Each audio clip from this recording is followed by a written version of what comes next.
what the Quran is telling, and no one knows what happened. No one, until this came down, is that the Lord God took the soul, and they thought he was dead, and they washed the body and clothed it and put the body in the cave.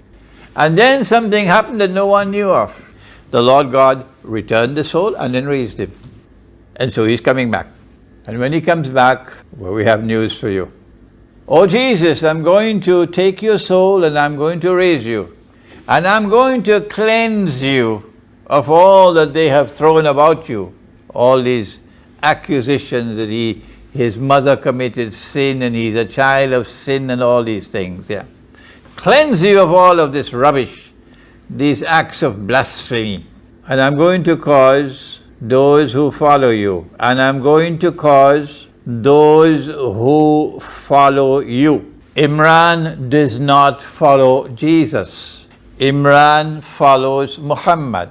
Marius follows Jesus. Imran follows Muhammad. We have the same truth. The same truth came to Jesus, the same truth came to Muhammad. But this is a community following him, and this is a community following him. So I'm going to cause those who follow you. That could not be those who say a man can marry another man and get a marriage certificate, could it? No, they're not following Jesus, they're following Satan. I'm going to cause those who follow you to be raised. This is the end time. This part of the Christian world is going to be raised above and superior and dominant over that other part. And so this is going to be the ruling power in the world. The ruling power in the world in the end time will be those who follow Jesus. But the Quran goes on to say something more than that.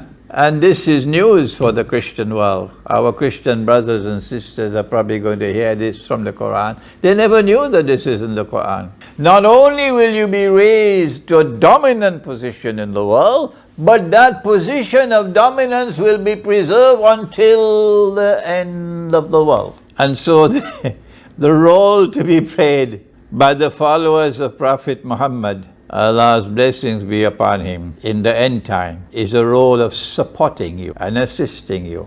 We're not going to be ruling the world. You will be ruling the world.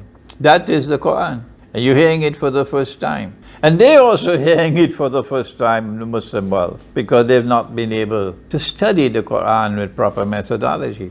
And then he said, after the conquest of Constantinople, now the Bosphorus has been freed, the Russian Navy is able to enter the Mediterranean. He said, at that time, the Antichrist will now appear in person. We do not have the time to explain the whole subject of the Antichrist. But in a nutshell, he is someone who is created by the Lord God. And he is programmed by the Lord God. And he is programmed by the Lord God, the Antichrist, to impersonate the Messiah. The Messiah is someone promised by the Lord God to the Israelite people who are in a state of trauma and shock, demoralized, when holy Israel, the holy state of David, of Solomon, crumbles in an instant and is finished. As soon as Solomon died,